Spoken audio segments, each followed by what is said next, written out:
جب ملک الموت حضرت موسیٰ علیہ السلام کے پاس آئے تو حضرت موسیٰ علیہ السلام نے پوچھا، اے ملک الموت، تو میری زیارت کو آیا ہے یا میری روح قبض کرنے؟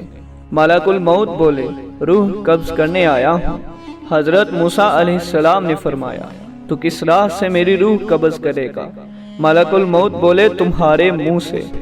حضرت موسیٰ علیہ السلام نے کہا، تجھ کو معلوم ہونا چاہیے کہ میں نے منہ سے خدا سے تکلم کیا۔ انہوں نے کہا کہ میں آنکھ سے نکال لوں گا، تو حضرت موسیٰ علیہ السلام کہنے لگے، آنکھ سے میں نے خدا کا نور دیکھا ہے۔ انہوں نے کہا، اچھا ہم پیر کی راہ سے نکالیں گے۔ حضرت موسیٰ علیہ السلام نے کہا کہ میں پیر سے چل کر کوہ طور پر گیا۔ پھر انہوں نے کہا کہ میں خدا کے حکم سے تیری روح قبض کروں گا۔ بس حضرت موسیٰ علیہ السلام بہت غصے میں آئے اور کہا، اے اسرائیل، کتنے ہزار کلام میں نے خدا سے بلا واسطہ کیے، کوئی بیچ میں واسطہ نہ تھا۔ بس آپس کی عزت کی قسم ہے کہ جلدی جان دینا پسند نہ کروں گا۔ اللہ سبحانہ و تعالیٰ سے میرا اور بھی سوال ہے۔ ملک الموت یہ سن کر چلے گئے۔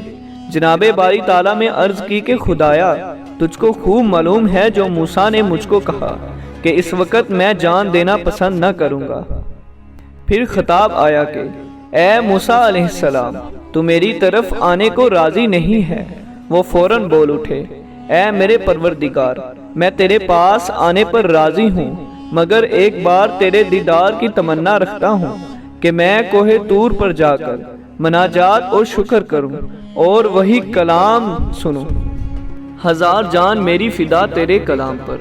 بس حضرت موسیٰ نے کوہ طور پر جا کر عرض کی کہ خدایا، میں اپنی آل اور امت تجھ کو سونپی، اس کو تو اپنی رضا پر رکھیو اور ان کو مال حرام سے باز رکھیو اور ان کو روزی میں حلال دیجیو، کیونکہ میری امت ناتواں ہے۔ پس ندا آئی، اے موسیٰ، زمین پر آسا مار۔ جب آسا مارا تو پھٹ کر دریا نکلا۔ پھر حکم ہوا کہ دریا میں آسا مار۔ جب مارا آسا تو اس کے اندر سے سیاہ پتھر برآمد ہوا۔ پھر حکم ہوا کہ اس پتھر پر آسا مار۔ جب مارا آسا تو وہ پتھر دو ٹکڑے ہو گیا، اس میں ایک کیڑا نکلا۔ وہ کیڑا منہ میں گھاس لے کر اللہ کا ذکر کرتا ہوا تسبیح کر رہا تھا۔ اے پروردگار، تو مجھ کو دیکھتا ہے اور میرا کلام سنتا ہے اور جگہ میری جانتا ہے اور روزی پتھر کے اندر پہنچاتا ہے۔ کسی کو محروم نہیں رکھا اور بھوکا تو نے نہیں رکھا اپنے فضل و کرم سے۔ پس جناب باری تعالیٰ سے ارشاد ہوا کہ اے موسیٰ، کہرے دریائے تحت الثری میں پتھر کے اندر کیڑے کو روزی پہنچاتا ہوں، اس کو بھی نہیں بھولا، تو میں تیری امت کو کیوں کر بھولوں گا؟ یہ سن کر حضرت موسیٰ علیہ السلام بہت خوش ہو کر کوہ طور سے نیچے اتر آئے اور راہ میں کیا دیکھتے ہیں، 7 آدمی ایک قبر کھود رہے ہیں۔ ان سے پوچھا، تم نے کس واسطے یہ قبر کھود رہے ہو؟